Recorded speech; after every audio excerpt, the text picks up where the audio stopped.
Idol, kung ayaw mo mag-bash, huwag ka mag-post sa social media. Alam mo, dyan kayo nagkakamali. Kasi sa social media, free space yan para kahit ano pwede natin gawin. Ang importante, may respeto tayo.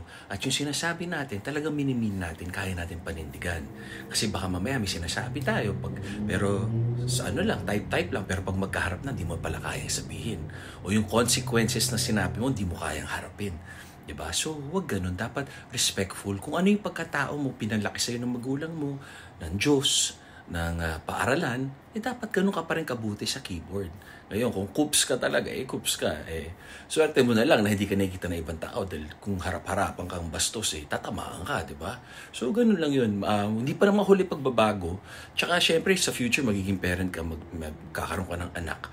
Huwag mong ihawa sa ganyan na pangit na ugali. Turuan mo ng good habits, tsaka good personality, maging mabuting tao, marespeto. So, hindi porket naiinggit ka, hindi mo kaya gawin ng ibang tao, tas para masama yung loob mo, pangit yung pagkatao mo, pangit ka, may pangit na nangyari sa'yo, kaysa magdasal ka, pagbutihin mo ang sarili mo, maging mabuting tao, manlalait ka ng ibang tao, huwag ganun.